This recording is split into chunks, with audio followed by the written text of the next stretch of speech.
What's going on, everybody? How y'all doing?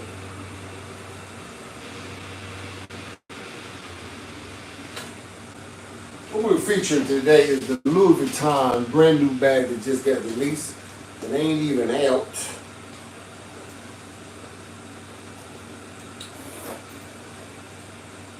Beautiful insides. We call them guts. Nice little pocket.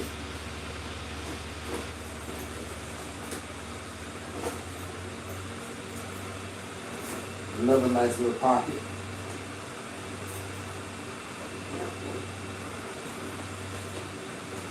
Another nice little pocket. Along with the, I call it the Louis Vuitton duster. Keep some stuff from getting dusty.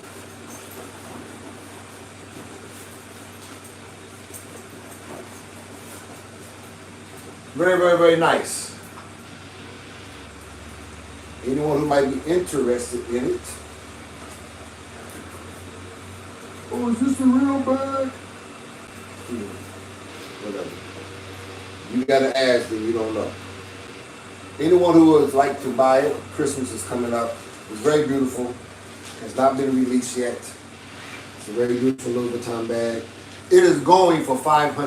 So if you like to. And for some of you all that I know, I will do payments. If I know you, I do payments. You put down a deposit, which is at least half, which is $250. Another $250 must be paid by December 1st, and you will get it in time for Christmas. If you would like to have it, go to the Cash App right now. Put in the notes, your telephone number, your email, and put it in there. LV bag. Do $250 for the deposit, okay? And then the other $250 you will be billed on the 1st. I will send you on Cash App, DRMLC. If I know you, if I don't know you, let's talk. Go into the inbox and let's talk. Let's figure out something, okay? Because what I do not want you to do is send me half, and then on the 1st you're gonna have the other half. I got to do all this bill collecting thing. I'm not going to do that, okay? Now, if you really think you're really serious about it, this is what I'm going to say. And I'll say it right now on live so everybody can hear it. So that way I can have a witness. I can have proof of what I'm saying to you. If you come in there and you send the Cash App right now for $250, go to the Cash App, DRMLC. You put in there LV. Put your telephone number or your email address in there. On December 1st, when I send you the other bill for the $250, we send payment for $250. If you do not make that payment, your deposit is forfeited. Point blank and period. You come on here and bash me all you want. Everybody will see that what I'm saying online is true. I will do that for you. But if I know you, there's some other things I do. But if I don't know you, you go off and then you say you want it, I'm going to do it off a trust thing. I'm going to trust you that by December 1st, which is giving you all of October, November, come up the other $250. So you may have it for $500. This bag is $500. I sell it for, goes to the store, it's more than that. So if you like the Louis Vuitton bag, let me know. I'll sit right here for me to show it to you some more. All right?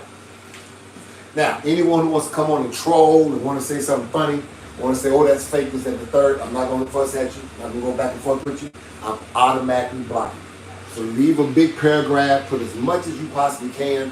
Nobody's going to care about you because you're not worth the typing that you're doing because you're a troll. You don't know me, you don't know what I sell, you don't know what I'm doing. So if you want to come on here and want to say something stupid and ignorant and try to talk about the stuff that I'm doing, then fine. We're not going to cut back on you no more. Not this week.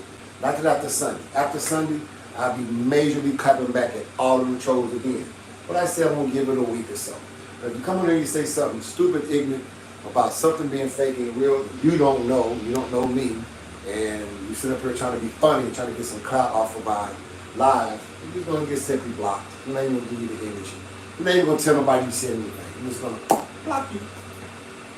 So be careful what you say. All right. Thank you, face, for smiling.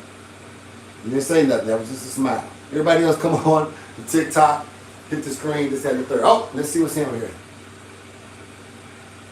Oh, thank you, Faith. There you go, baby. I mean, some people don't know me. They just don't know, well, how is he doing what he's doing? You see the shirt that says Balenciaga. You see the shoes that say Balenciaga. You see the pants that you can't get because they're custom. You won't be able to get them because they was made for me. You see this coat that's beautiful and real fair.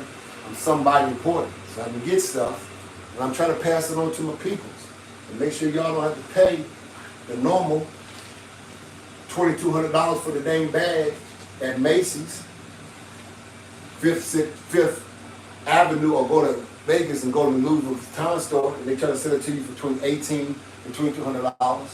You can go ahead and get the bag because I don't have no overhead, no nothing else, and I normally would sell it for $700 or $800. I feel generous. I want you to have a Christmas gift. $500. And I'm willing to do it for you. If you can't afford the whole $500, I'll work with you. Okay? And they're being smart today. They're being smart today. Yeah, 316. I see you, Tyrone. I see you. You have to put the smiley face on it because as soon as you say something crazy or fake, you get blocked. Period. We're not giving you any energy of anyone. But I know what the smiles and the laughter is for. Yeah. Yep, so I warned you right off the bat. I got moderators already looking at you. Say something goofy. Everybody gonna know right now. If anyone say anything goofy, you have a problem. You have a problem. You was dropped on your head by your mama. Because you don't know me. I would never come on your live and belittle myself or belittle you. Stop that. Belittle myself or belittle you. And say anything about how something about you is bad. That's one of the things that I don't understand why black people always want to sit there and stop. Put in cage. Cage. Why black people always. Now I'm not talking about you directly. I'm saying if somebody comes over there, I always want to talk about people they don't know. Like, you know what's really shame that the whole world, once again, because Diddy's playing out his life, unfortunately, on camera. Who knows Diddy personally? Anybody? I'll wait. Who's been to the mansion? Who knows him personally?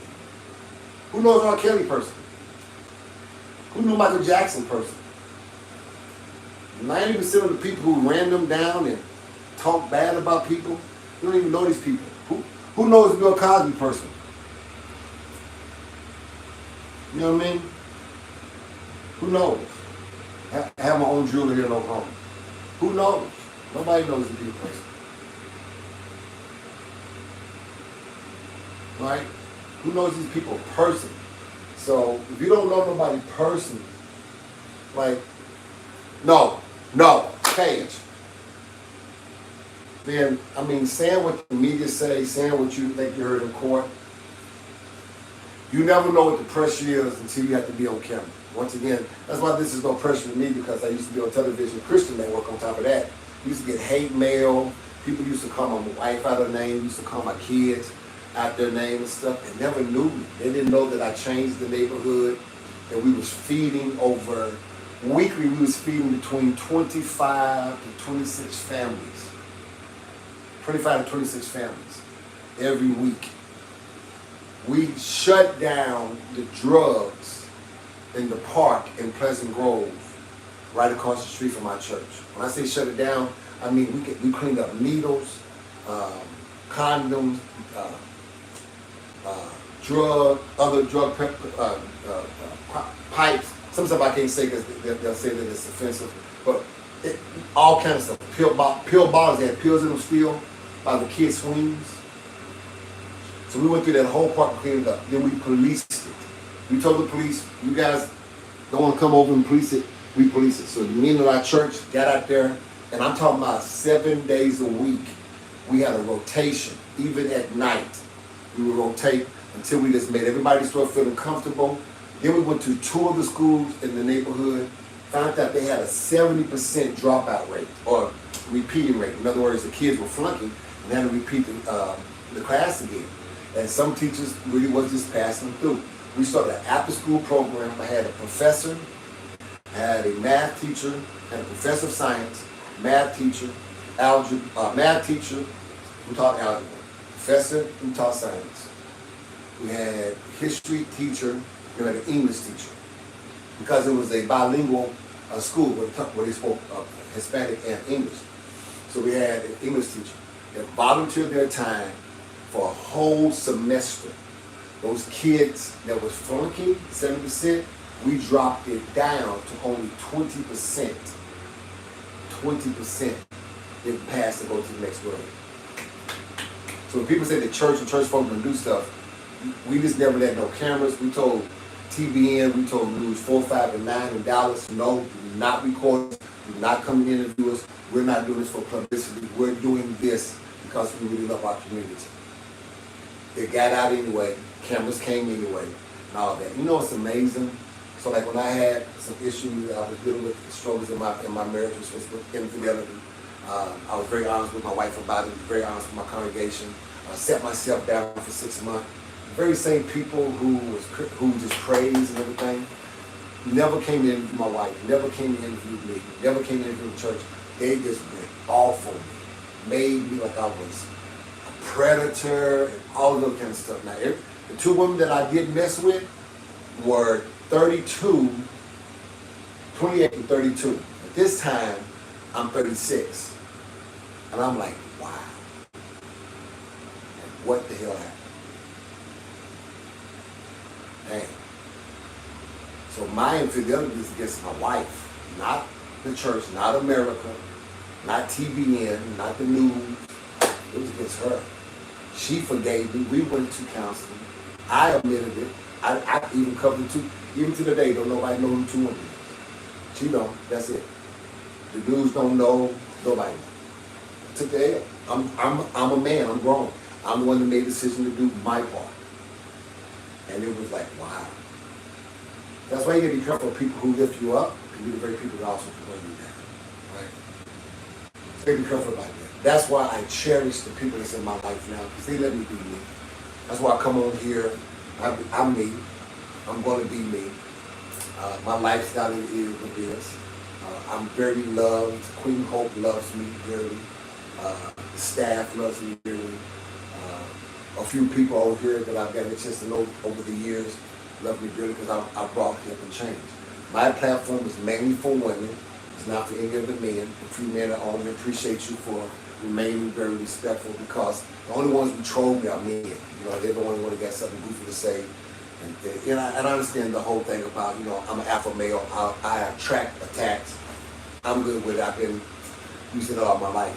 But my platforms are for women. As an alpha male that have had my wrongdoings, have done what I did, in a beautiful 33-year marriage, and even in the 6 years that I've been in what I am in now, I've not been perfect, but I've been very honest, very real, very transparent. I was encouraged by even KingHulk to come on, do the live, help as many women as I possibly can, be very transparent. I'm a counselor, and sometimes counselors and sometimes pastors really don't give you their full biography of their what they've been through when they get up in the pulpit or when they sit down in the therapy room. They tell you this enough a little, because some stuff we do is hideous. I mean, some stuff is just downright disrespectful, and something it's very human. And some people do not know how to deal with the humanity of who they're coming to get help from. If I was to tell you everything I've been through, some of y'all would run and go hide. But look at what it has made me be. It's not so much what I had to be processed through. It's what did I become? What did I learn? What did I experience? What have I healed? Because sometimes you can be, for lack of term, the hurter, the person who did the hurting. Another word that we don't like to use is the predator. Sometimes you can be the person who did the pain, who's the pain giver. But did you ever become the healer? I did discover years ago that you can't afflict the pain and always be the person that brings the healing also. I learned that in my previous marriage, that if you're the one who afflicted the pain, sometimes it's very hard to be the one who brings the healing, because the one who experienced the pain will always see you as the one who gave the pain. So sometimes you do need to involve a third party, a counselor, a neutral friend that benefits from both of you all, stand together, making it work. Not her friend, your friend, but somebody that's neutral to you all together. Sometimes a purely stranger who has nothing to gain or lose by being very honest with both of you all, to say, this is what my perspective of seeing that you need to work on, and vice versa. So, you know, when you put the work in, because you really do care about the person, then you end up getting the results that is needed, and that is healing. Doesn't matter where it comes from, where it comes from. The thing is, can you get the person healed? And so I've learned to do that. I've learned to be a healer.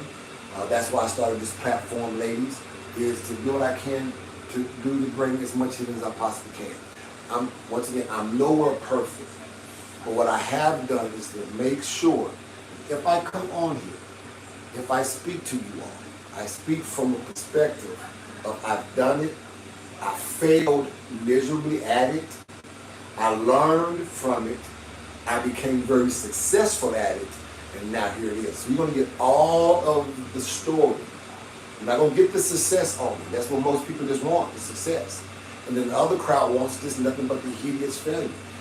You're going to get the whole perspective when it comes to me. And that's why, too, starting January 1, I'll be probably just doing live on Mondays, will be my foundation day. And then I'll pick another day. But it's only going to probably be twice that I come on live because, one, I need to be more appreciated. I'm just going to be very honest with you. I'm too my own damn horn. I need to be more appreciated. Anything y'all get over and over again for free, you can sometimes make a comment. Now, I'm not talking about all of you all. But what you love, you also invest in. One of the greatest ways to invest in me is into my health products. I'm not worried about you buying the Balenciaga or buying the Gucci or the Louis or the Prada, none of that, because that might not be your taste. I try to bring it down. I'm not going to bring it to Walmart prices, but I do try to bring it down to Dillard's or Sears or JCPenney prices, but yet you still getting the quality because it's all real. It doesn't come from China. That's not where it comes from China. That's not where it's fake. It's just because I am a model and I am famous, not to you. You've never seen me because you wasn't into Christian Network. But I am famous. I do have a following. I used to be on television. I used to be on Syndicate Radio. And I got my own damn holiday in Texas. So I have a great following outside of you all. I know ain't none of y'all know me. Google me and you find out who I am, nigga. That's the easy way of doing it. I've been famous for quite a while. That group of people buys this stuff. This stuff is like, oh my God, I can't believe you got the deal of the lifetime. Trying to convince y'all from now on, I ain't doing it anymore. You see it, you want it, the price is what it is, okay? You ain't gonna pay for it at $1,200 in Gucci. You're probably gonna pay for $500 here. Good.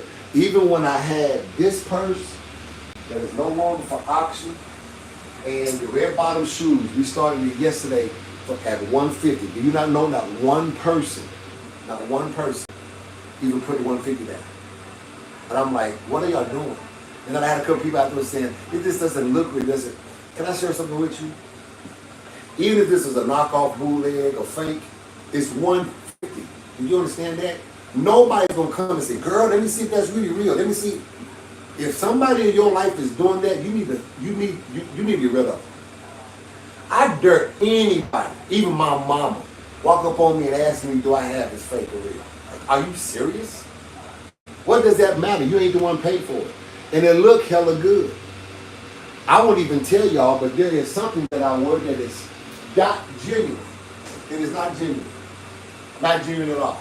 Y'all see it a couple of times. I get so many compliments on it. And it's not genuine. Not at all. Fake as you want it to be. But I get more compliments, doors open, everything. I'm going to tell you what it is, because why? Everyone, everybody, even the people who does that industry, swear to God it's real. And I told one, I said, nah, man, it's fake as hell. You got to be, it's fake as hell. Look closer. Put all the stuff on it, said, wow. I said, you know what made it look real to you? What? Me. The smile. The swag. The tea. That part. So I can wear it, drive it, and you wouldn't even know the difference. I had a 300 that I made look like a Bentley. Everybody swore to God it was a Bentley, so they got up on it and they said, oh man, from 40 years I have a Bentley. Right, because the way that I drove it, the way that the engine was quiet, I tricked it. I put the Bentley grill, Bentley wheels, Bentley molded. Everything was Bentley except for it was a Chrysler. When you pop that hood, you knew it wasn't a Bentley. So it's not so much, ladies and gentlemen, product, it's who's wearing it that makes it look good. You all don't know that this coat right here, you know how many thousands of dollars this coat costs? And I don't sell this coat. I don't sell this coat. This is one of my friends. He's a designer. He's the one that sells this coat. I'm not gonna tell you who it is. You know how expensive this coat is? Now they got some knockoff version of this coat, but you know how expensive this coat is? Very expensive. Extremely expensive. But when I wear it, I don't really get a lot of head turns on this one. You know the coat that I'm getting ready to start wearing, I've gotten more feedback from, which is that Louis Gucci coat. Well, they don't cut. You don't even realize what a custom piece is versus what's that's why I keep telling y'all. If I bring something to you, you're not gonna be able to sometimes find everything in the store because it's custom pieces. That's why I got the price where I can put it at, because it's custom pieces. So it ain't till Beyonce or Jay-Z or one of them wear it and you say like, oh, King got that. Really? I know the same designer and the person who sold the damn thing together for them. I told y'all Kodak Black has the fur coat, Louis Gucci, that came together. He had it made. I got it also. There's only 2 in the whole of America. That's a $12,000 coat. Somebody asked me how much I was selling for this. Ooh, that's a lot. It's Gucci Louis. What do you mean? You will be the 3rd person in all of America that has it. What are you talking about? But it's all good. Take that horse to the water, you can't make a drink. You did? All right. Well, I'm getting ready to come to a close because I want this to be a beautiful day, even for me, as I'm enjoying the festivities. So as of January 1st, I will be doing Monday nights only, probably for a while. I might add in another day, but Monday is going to be live Monday, all right? We'll sit down, we'll talk, we'll do all the interventions, we'll do all the stuff we've been doing every day. We'll put it all together in Monday, all right? Once again, creating a value of who I am. Once you've had me too many times and you become too common, you don't do nothing but just find what the newest thing is. So let me kind of back up and back away for a minute. And see, you see how honest I am? I'm creating a thirst and a hunger. I want you to thirst and hunger for my presence. I want you to preach. I want it to be an honor. Let me share something with you, even as being a real king on my father's side. When my grandfather was alive, a lot of people didn't approach him because he was the last descendant chief of our family. And so, and this is dealing with the Chickasaw Nation in Watonga, Oklahoma. People kind of honored to come before my grandfather, because of who he was, right? People take it sometimes common when you find you stand before royalty or somebody of importance, especially when we try, and that's the reason why we don't do it a lot, when we try to stay normal. Some people push us to make us be more important. I'm not going to let nobody do that. But at the same time, I'm not going to let people disrespect my legacy. I'm not a king because of good penis. I'm not a king because of how I look. I'm not a king because of how much money I'm making, all that. That is my bloodline. It's something that I'm restoring back to our family. When that building burnt down in Watonga, Oklahoma, my great-grandfather refused to re-register because he says, how much more do I need to be a damn Indian? I was born in a teepee. My great-grandfather, and my grandfather, my grandfather on back, let me say it like that, were born in teepees in Watonga, Oklahoma. When the records building got burnt, and a lot of their files got burnt with it, of who was born where, birth certificates and all that, they had the nerve to ask these people who they made a reservation for them to stay on, my granddaddy's land is on that, to re-register. All they do is go down there and sign, and they would get all their rights and everything else. My great-grandfather said, screw you. What the hell you mean? First of all, this is my land before you even came. This is my father's land. Y'all came in, settled in, put a little goddamn stake, and then you ran us out and put us in a little old circle, put us in a little square, and said, we're going to let y'all have this one, y'all take everything else. I'd be damned if I'm sitting up here and re-register my slavery rights when y'all owe me what y'all taking. My grandpa Jerome, at the time was born, his father is the one who stood up against the courthouse down there and told him he wasn't doing it. So they refused to give him the number. They refused to give my family the number. Made a big stink about it. But he was the chief of that tribe at the time. So of course when he died, all the rights died with him. No problem. You can't, you don't need a piece of paper to say who you are anyway. You just got to have somebody who can give an account. The exact place that my great-grandfather and his father and their father were born, that land is still there. The circle where the teepee was. has sunk it in because they kept digging to be able to have a place for the fire for them to sleep. They didn't sleep in the house. He was born in a teepee, he was raised in a teepee, the whole 9 yards. They didn't get the house until my great-granddad came. This is my great-granddad. So my great-granddad came, he was born in a teepee, then they ended up getting the house with vacation. When my granddad was born, he was born in the house, on the land.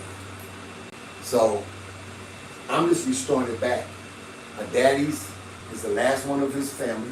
Everybody else have dad, our uncles have dad, our mothers have daddy's last.